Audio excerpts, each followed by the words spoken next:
કરીએ અને પોતાના સ્થાન ઉપર સજ્જ થઈએ।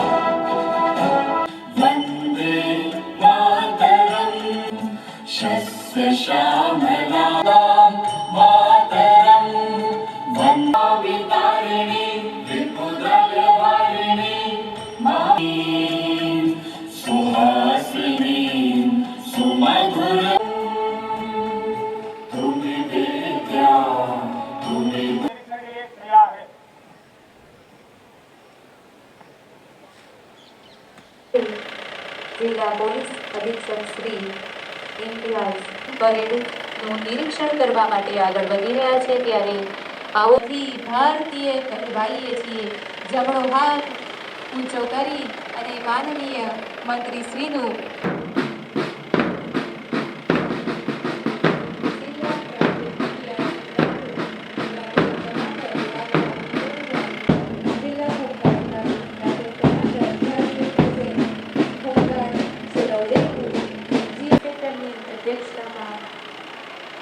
સજ્જ છે તેનું નિરીક્ષણ કરીને આગળ વધી રહ્યા છે। ત્યારે ફરી એકવાર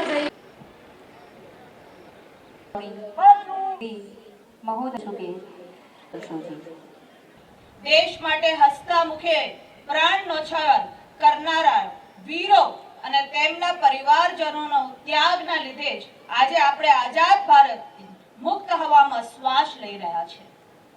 આ પાવન અવસરે આપણે સૌ માટે બેવડા આનંદની ગૌરવની ક્ષણ એ છે કે આજથી 13 વર્ષ પૂર્વ 15મી ઓગસ્ટ 2013 ના દિવસે વડોદરા જિલ્લામાંથી અલગ થઈને છોટાઉદેપુર જિલ્લાનો નકશા પર અંકિત થવું આજે એ સ્વતંત્ર અને આત્મનિર્ભર જિલ્લા તરીકે છોટાઉદેપુરે પોતાની સફળ વિકાસ યાત્રાના 13 વર્ષ પૂર્ણ કર્યા છે।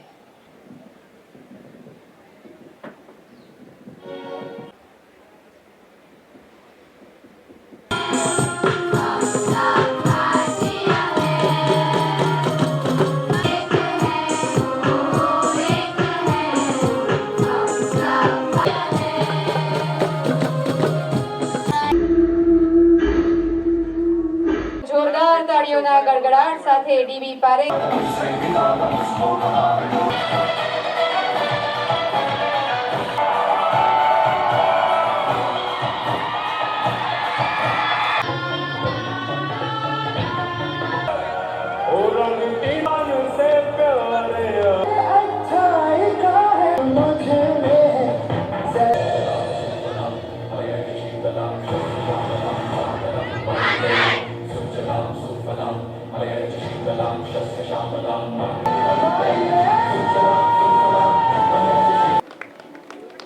આટલી ઉત્તી બારિયા ધ્રુવ કુમારને મંચ વધાવીએ છીએ। ત્યારબાદ આ બાળકનું પણ અભિવાદન કરીશું। જાની તલાટી મંત્રી વેરા વસુલા 100% રિલે દોડમાં પ્રથમ નંબર મેળવીને પણ ગોલ્ડ મેડલ મેળવવા બદલ ચરણનો સફળતાપૂર્વક તેઓએ પૂર્ણ કરેલ છે।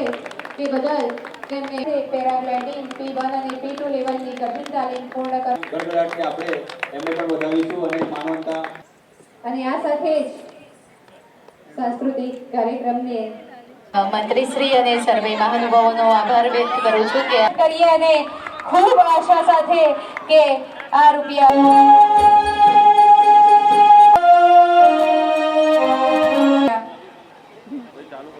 1 કરોડ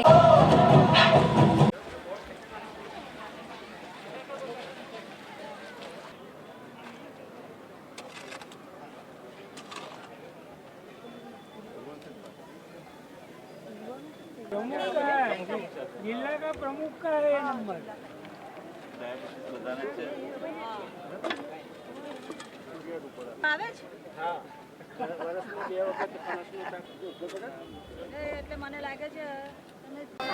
આજે છોટાઉદેપુર ખાતે જિલ્લાનો જે સ્વતંત્ર દિવસનો કાર્યક્રમ છે એમાં ઉપસ્થિત રહેવાનું થયું છે।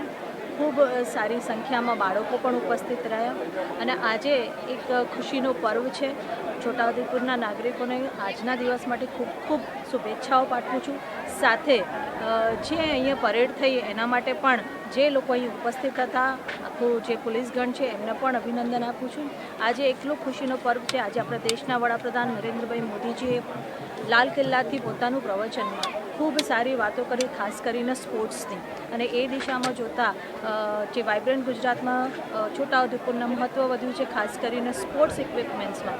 એમાં પણ હું છોટાઉદેપુરને ખૂબ ખૂબ અભિનંદન આપું છું. અગાઉના દિવસમાં પણ આખું વર્ષ વિભિન્ન યોજનાઓ થકી છોટાઉદેપુર વિકસિત થાય એવી પણ શુભેચ્છા પાઠવું છું. મેં કહ્યું એવું છોટાઉદેપુર જિલ્લામાં વાઇબ્રન્ટ ગુજરાત જ્યારે મધ્યઝોનનું યોજવામાં આવ્યું ત્યારે ખૂબ મોટી સંખ્યામાં આપણે જોઈ શકતા હતા કે ગુજરાત સિવાયના પણ બીજા જે પ્રદેશો છે, ખાસ કરીને અલગ અલગ રાજ્યો છે, MP છે કે રાજસ્થાન છે, એ લોકોએ પોતાનું ઇન્વેસ્ટમેન્ટ માટેની પ્રાથમિકતા બતાવી છે. સાથે સ્પોર્ટ્સની જ્યારે વાત આવે છે ત્યારે પણ છોટાઉદેપુરમાં ક્યાંક ને ક્યાંક એવું લાગે કે સ્પોર્ટ્સને વધારે મહત્ત્વ આપવામાં આવે છે. ત્યારે આપણે અહીંયા જે જિલ્લામાં વસતા છોકરાઓ છે એમને પણ તક મળે. કોમનવેલ્થ ગેમ્સ પણ આવી રહ્યા છે મધ્ય ઝોનમાં જ, આમ તો અમદાવાદમાં જ આવી રહ્યું છે. ક્યાંક ને ક્યાંક વડોદરા ખાતે પણ એનું સેન્ટર હશે તો એ દિશામાં આગળ વધવા માટે પણ ખૂબ સારી કામગીરી છોટાઉદેપુરમાં થઈ રહી છે.